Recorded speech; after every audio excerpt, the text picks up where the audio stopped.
Hey gang, AV here. Welcome to my review of the G.I. Joe Retaliation Wave 3.5 Ultimate Snake Eyes. It doesn't say Ultimate there, but that is what this figure is normally referred to as.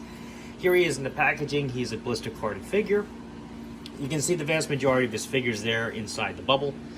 On the back, a couple poses with Snake Eyes and Timber, various weapons in his hand. Up here it says Snake Eyes is a ninja commando on the G.I. Joe team and one of the most powerful ninjas on the planet. With his faithful wolf Timber by his side, he launches into battle against Storm Shadow, the Cobra ninja who was once his sword brother and is now his enemy. Over here on the right hand side, we see a bunch of other figures that were also available around the same time. This wave of G.I. Joe figures, the Wave 3 and 3.5, did not hit stores like Walmart and Target. Instead, they went right to Five Below, which is why you see the Five Below sticker up there in the top right-hand corner. That's where I found mine. Here is the figure himself with Timber and a couple of his other accessories. We're going to have a look at his other accessories first. He comes with this knife, which he has two knives. One of them is stored on him, though. So he does have this one. It's an extra. He comes with this rifle, which looks pretty decent. He does have Timber here, which is a new sculpt as near as I can tell. Timber does have some painted details, namely the yellow underbelly and collar underneath his face, painted eyes, painted nose, and even though it's a little hard to tell, he does have white teeth and a slightly darker shade of gray for his back and all the way down his tail. So he's got like three tones on his fur: painted eyes, nose, and teeth. He also has some articulation in his neck. So he's got a ball joint here, which enables him to turn and face left and right.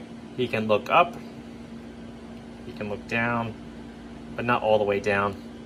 He can also rotate a full 360, do the Exorcist wolf impersonation there. As far as attached to Snake Eyes, we have his very well-known falconer sword,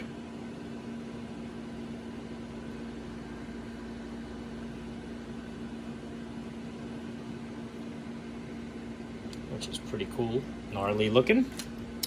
We have his signature Uzi,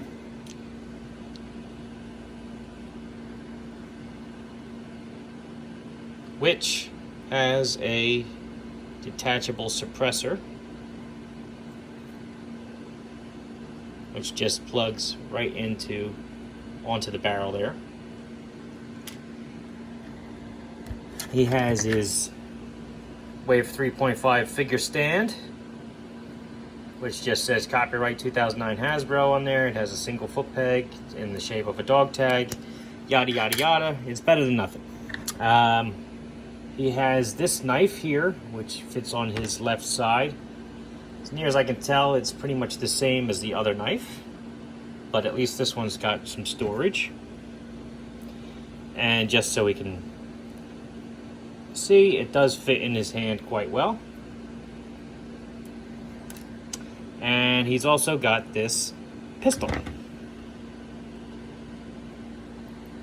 which fits nicely in the holster. Although the holster is opened in the front, and it kind of looks a little silly when the pistol's not in there. It's just my opinion. But anyway, here is the figure himself. As you can see, his bandolier with the grenades. The grenades are painted green, which is a nice touch. It's a olive green, so it goes well with the gray. The gray does help break up the character's design. Both the bandolier and the belt are loose and can be removed if you heat the figure up and take them apart. He's got some gray straps there on his arms. He's got the little missile or dart or whatever that was molded on his right hand. wrist. I believe he's got the watch there. Oh no, I don't see it. No, nothing there on his left. He's got pouches on his ankles. And of course the visor. Pretty cool looking figure. Very reminiscent to the Marvel Comics run, quite frankly. That's what this really speaks to when I look at this. Head is on a ball joint, does a full 360 degrees, can look up a little and down a little, can also not really tilt from side to side. Since he doesn't talk or have really a face to show any expression, moving his head around would be a little bit better to get some expression out of him, but can't really tilt from side to side or do much with it. He does have more range of motion than some other figures though, so that is a plus. Arms can fit flat down, do a full 360. They can go up very high, unhindered at all, nothing hindering it at all. Nothing at the bicep. Arms can a little hyperextend as well as bend to full 90. Rotate 360 degrees at the elbow. Wrists, full 360 degrees, rotation. This particular wrist bends down and up. It's not usual that you see that articulation on the left hand. Usually this bends in and out to help facilitate holding a two-handed weapon, but this bends up and down. So this side also bends up and down, so he's got it on both hands.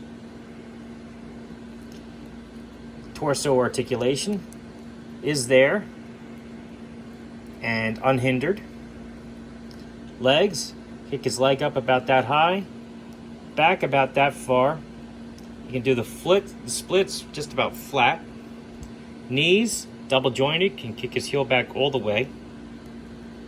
Ankles, can point toes down flat, point them up quite a ways, and he has the ankle pivot. So excellent articulation on this guy. Very uncommon to see that articulation on the left hand. Usually we see it on the right. The very first version of this figure that we got in the 25th anniversary line is notorious for having very spongy hands to the point where he can't really hold on to his weapons. This guy does not have that problem. I mean, they are pretty stiff, but they're also flexible enough to bend them just to get the stuff in there. Nothing's coming out. Okay? That was a problem that was only really in the 25th anniversary line. I haven't really seen it since. They solved that problem pretty early on with the modern figures, which I'm happy to say. Let's do some size comparisons now. Here he is next to his vintage counterpart, which is a 3 3/4 inch figure. As you can see, the modern Snake Eyes is noticeably taller. Same can be said for a vintage collection Star Wars figure, Luke Skywalker. Here he is with a Boss Fight Studio blank. He sizes up perfectly with him. Marvel Universe Captain America. Good scale with him as well. And here he is next to the Halo Master Chief. All in all, excellent figure. Excellent figure. I think they did a great job on him. He's not my personal favorite. My personal favorite has to be the Pursuit of Cobra Snake Eyes that we also got with the 50th anniversary line and the retro line. I just love the design of that particular figure, especially with the commando head. This one is probably a close second. I really do like this, especially because he reminds me of the Mike Zeck artwork that we used to get in G.I. Joe. Timber is not too bad either. One of the better interpretations of that particular wolf that we've ever gotten. He's got accurate weapons, excellent articulation, appropriate character design. Very, very cool figure. Unfortunately, like I said, he was part of the 3.5 wave of the Retaliation line, so he's going to be a little bit tough for you to find. I was lucky enough to find mine at Five Below when he came out. He might be a little pricey now. I haven't really checked recently. If you do happen on them and the price seems reasonable, I do suggest you pull the trigger, though. I don't think you'd be disappointed. All in all, this has been AV. This has been my review of the Ultimate Snake Eyes, quote unquote, from the G.I. Joe Retaliation Wave 3.5. If you like this video, check out my channel where I review a whole bunch of other G.I. Joe stuff, as well as a bunch of other 1/18 scale figures, vehicles, and accessories. If you like what you see there, then please subscribe. And as always, thanks for watching.